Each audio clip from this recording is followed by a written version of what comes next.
Hello भैया, फिर से स्वागत है आप सभी को हमारे यूट्यूब चैनल छोटे राजू ऑफिशियल में। तो भैया आज हम लेकर आए हैं बंशीधर चौधरी का सॉन्ग, जो कि भैया सॉन्ग का नाम है बराती भैया के जय बेरे रात भर छोड़ी पटाई बेरे। ठीक है भैया, तो यही सॉन्ग है भैया। ठीक है, बराती सॉन्ग है भैया, काफी आप लोग को पसंद आएगा ये सॉन्ग। और कितना भैया का जो है डिमांड था कि छोटे भाई ये सॉन्ग जो है आप जो है मिक्सिंग कीजिए, बराती भैया के जय बेरे रात भर माल पटाई बेरे। ठीक भैया, तो चलिए भैया हम जो है इसी सॉन्ग का जो है आप लोग को आज हम FLB प्रोजेक्ट और नो वॉइस टैग आप लोग को देने वाले हैं भैया। ठीक है, तो भैया आप लोग जो है फटाफट से वीडियो को कर दीजिए लाइक, और जो हमारे वीडियो को न्यू भैया देख रहे हैं तो भैया आपसे रिक्वेस्ट है कि हमारे चैनल को सब्सक्राइब कर लीजिएगा और बेल आइकन घंटी को ऑल कर दीजिएगा। ठीक है भैया, क्योंकि आप लोग को भैया ऐसे जो है न्यू FLB प्रोजेक्ट आप लोग को मिलता रहेगा।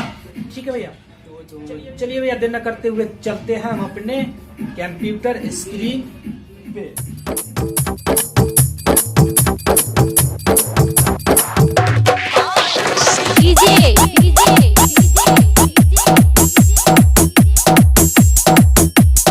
छोटे राजू विश्वासपुर।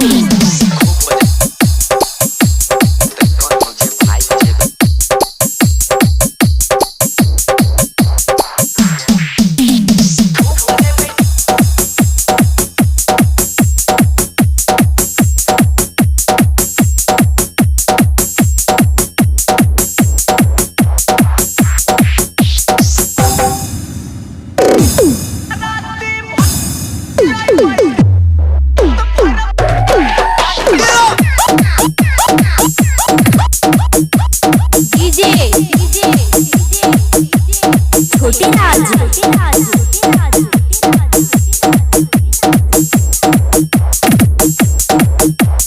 विश्वासपुर।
छोटे राजू